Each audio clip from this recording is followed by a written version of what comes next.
السلام علیکم دوستوں، تمام دیکھنے اور سننے والے ساتھیوں کو ہمارے یوٹیوب چینل آئی سٹوریز پر خوش آمدید۔ سامعین، کچھ رشتے اگر انا کی بھیٹ چڑھ جائیں، اول تو رشتوں میں انا ہونی نہیں چاہیے۔ اگر رشتوں میں انا آ جائے تو وہ رشتے ٹوٹ پھوٹ کا شکار ہو جاتے ہیں۔ انا کی بھیٹ چڑھے ہوئے کچھ انسانی رشتوں کی بات آج آپ سے شیئر کر رہی ہوں۔ ایک ایسی ہی سٹوری آپ سے شیئر کر رہی ہوں، ایک انا پرست عورت کی کہانی جس میں اس نے اپنی انا کی بھیٹ چڑھا کر اپنے کتنے بچوں کی زندگی برباد کر دی۔ اسی سلسلے میں یہ سٹوری ہے، یقیناً آپ کو اچھی لگے گی۔ اگر اچھی لگے تو لائک کریں، دوسروں سے بھی شیئر کریں اور ہمارے چینل کو سبسکرائب کریں تاکہ ہماری ہر نئی آنے والی اپڈیٹ آپ کو نوٹیفیکیشن کے ذریعے جلد از جلد مل سکے۔ آج کی کہانی کا عنوان ہے انا کی بھیٹ۔ آج ساجدہ بیگم کے خوشی کے مارے پاؤں زمین پر نہیں ٹک رہے تھے۔ آج انہوں نے اپنی 2 بیٹیوں اور 1 بیٹے کا رشتہ ایک ہی گھر میں کیا۔ زیادہ خوشی کی وجہ یہ تھی کہ ان کے سمدھی ان کے رشتے کے بھائی تھے۔ اس طرح وہ نہ صرف ان کے رشتہ دار تھے بلکہ برادری میں بھی ایک تھے۔ ساجدہ بیگم کے لیے ان کی برادری اللہ کا ایک انعام تھی۔ وہ ہمیشہ لوگوں میں گردن اکڑا کر اپنی برادری کے حسبی نسبی ہونے کا ذکر فرماتی، بلکہ ان کے مطابق ان کے باوجداد کا تعلق ایک جد صحابی رضی اللہ تعالی عنہ سے تھا۔ آخرکار ان سے رہا نہ گیا، انہوں نے اپنی بڑی بہو کو فون ملایا جو کہ برادری کی نہ ہونے کے باعث ان کی آنکھوں میں خار کی طرح کھٹک دی تھی۔ ان کی بہو نے ان کو خوش دلی سے مبارکباد دی، مگر ہلکی زبان سے یہ خدشہ بھی ظاہر کیا کہ یہ وٹسٹے بعض دفعہ پریشانی کا موجد بھی بن جاتے ہیں، جبکہ یہاں تو 2 کے بجائے ایک ہی گھر میں 3 رشتے بیک وقت کیے جا رہے ہیں۔ ان کی بہو کی ایک پڑھی لکھی روشن خیال لڑکی تھی، اس لیے اس نے کوشش کی کہ وہ اپنی ساس کو اس معاملے کی نزاکت کا احساس دلائے، مگر اس کی ساس نے بڑی نخوت سے جواب دیا، ہماری برادری کوئی ہلکی نہیں ہے،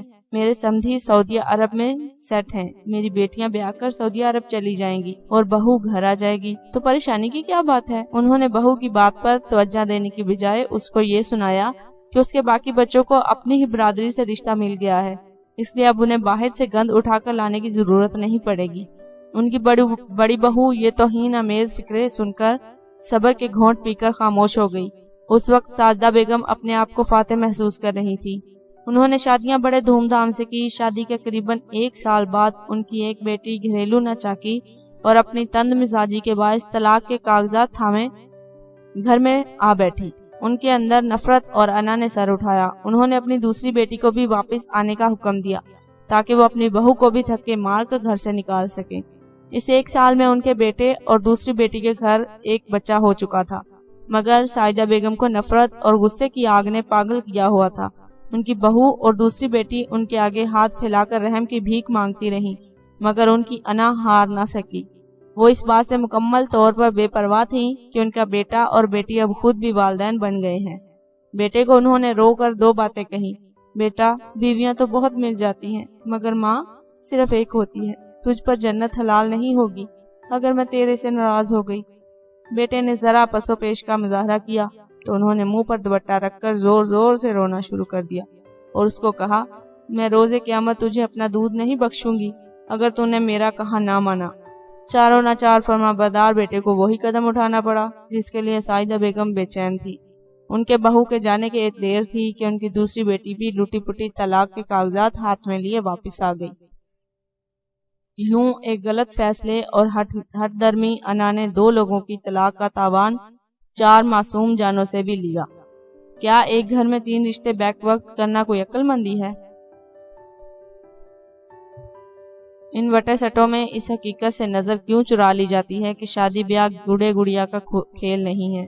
ایک گھر کے بگاڑ کا اثر بڑی آسانی سے دوسرے گھر تک پہنچ جاتا ہے۔ کاش ہمارے تھوڑی سی وسیع و ظرفی اور ٹھنڈے دماغ کا مظاہرہ کریں تو بہت سے خانگی زندگی کے مسائل چٹکیوں میں حل ہو سکتے ہیں۔ اللہ تعالیٰ نے والدین کو بہت حقوق رکھے ہیں لیکن ناجائز اطاعت کا حکم نہیں دیا۔ اگر ماں باپ کی ضد کسی کی زندگی کا خراج مانگے تو ایسی حکم عدولی کوئی گناہ نہیں ہے۔ امید کرتی ہوں سامعین آپ کو یہ کہانی اچھی لگے گی۔ اگر اچھی لگے تو لائک کریں اور دوسروں سے بھی شیئر کریں۔ ہماری نئی اپڈیٹ کے لیے ہمارے چینل کو سبسکرائب کریں تاکہ نئی آنے والی اپڈیٹ آپ کو نوٹیفیکیشن کے ذریعے ملتی رہے۔